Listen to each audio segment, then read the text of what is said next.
Assalamualaikum warahmatullahi wabarakatuh. Bertemu lagi dengan saya Ibu Ayu di mata pelajaran Matematika Peminatan. Materi pertama yang akan kita pelajari yaitu mengenai persamaan trigonometri. Nah, untuk mempelajari materi ini ada materi yang harus kalian kuasai terlebih dahulu, yaitu mengenai perbandingan trigonometri. Materi perbandingan trigonometri ini sebenarnya telah kalian pelajari di kelas 10, yaitu di pelajaran matematika umum. Nah, untuk pertemuan ini mari kita ulas kembali materi mengenai perbandingan trigonometri. Di kelas 10, kalian sudah mempelajari mengenai perbandingan trigonometri. Nah, apa itu trigonometri? Trigonometri berasal dari bahasa Yunani. Trigonon yang artinya segitiga dan metron yang artinya pengukuran. Sehingga trigonometri adalah pengukuran segitiga. Di dalam matematika, trigonometri adalah ilmu yang membahas mengenai hubungan antara panjang sisi dan sudut yang ada pada segitiga. Berbicara mengenai sudut, ukuran sudut itu ada dua, yaitu derajat dan radian. Dalam satu putaran penuh lingkaran sama dengan 360 derajat dan 2 pi radian. Jadi, dapat ditarik kesimpulan bahwa 360 derajat itu sama dengan 2 pi radian. Sehingga diperoleh 1 derajat itu sama dengan pi radian per 180 derajat. Dan 1 radian sama dengan 180 derajat per pi.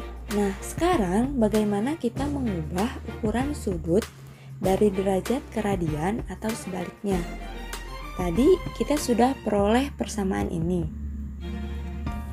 Maka, jika kita mau mengubah misalkan 45 derajat menjadi radian, maka kita tinggal mengalinya dengan pi per 180 derajat, sehingga 40 derajat itu sama dengan pi per 4. Kemudian contoh lain, 110 derajat, jika kita ubah maka hasilnya akan menjadi 11 per 18 pi radian.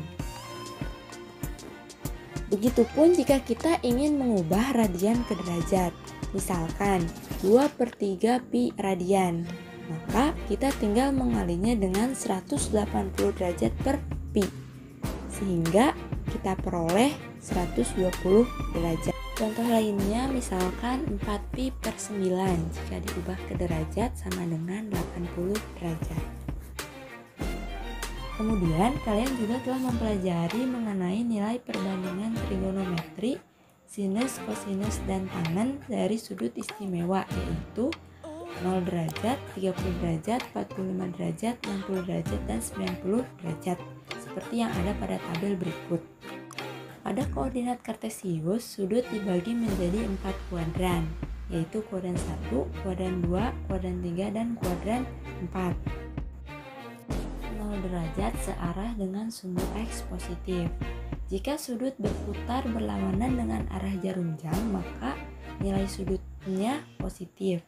Sedangkan jika searah dengan jarum jam, maka sudutnya bernilai negatif. Di kuadran 1, nilai sinus, kosinus, dan tangen semuanya positif. Sedangkan di kuadran 2, hanya sinus yang bernilai positif. Di kuadran 3 hanya tangen yang bernilai positif. Dan di kuadran 4 hanya kosinus yang bernilai positif. Nah, grafik kuadran ini dapat kita gunakan untuk menentukan nilai perbandingan trigonometri sudut yang lebih dari 90 derajat. Jika kita lihat, pada kuadran ini terdapat sumbu X dan sumbu Y.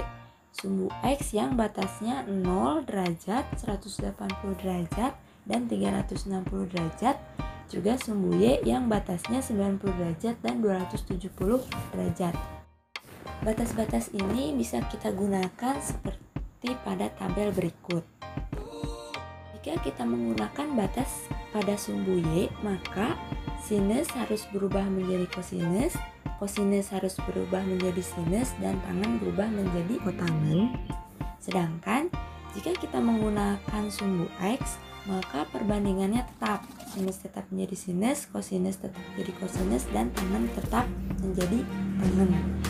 Sedangkan untuk tandanya sesuai dengan grafik tadi, yaitu kuadran 1 nilainya semua positif, kuadran 2 hanya sinus, kuadran 3 hanya tangen, dan kuadran 4 hanya kosinus yang bernilai positif.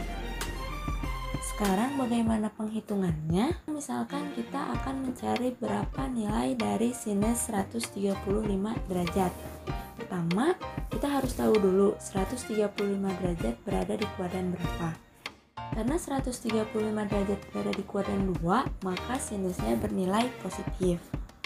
Misalkan kita menggunakan sumbu X, maka 135 derajat bisa kita nyatakan sebagai 180 derajat dikurangi 45 derajat. Karena kita menggunakan sumbu X, maka perbandingannya tetap sinus, sehingga sinus 135 derajat sama dengan sinus 45 derajat, yaitu 1/2 akar 2.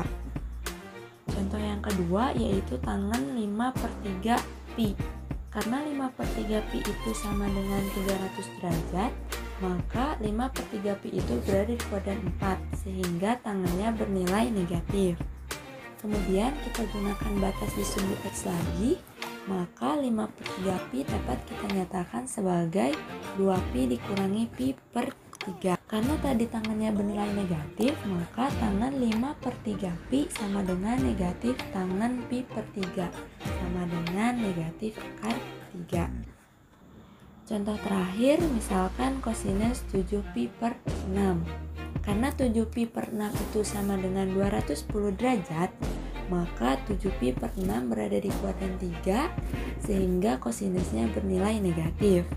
Coba gunakan batas di sumbu Y, sehingga 7pi per 6 bisa dinyatakan sebagai 3pi per 2 dikurangi pi per 3. Jangan lupa, karena kita menggunakan sumbu Y, maka kosinusnya harus diubah menjadi sinus, sehingga kosinus 7pi per 6 itu sama dengan negatif 1/2 akar 3. Itulah materi untuk hari ini. Jika ada materi yang belum kalian pahami atau ada yang ingin kalian tanyakan, silahkan berikan komentar di Google Classroom. Sekian dari Ibu, sampai bertemu di pertemuan selanjutnya. Wassalamualaikum warahmatullahi wabarakatuh.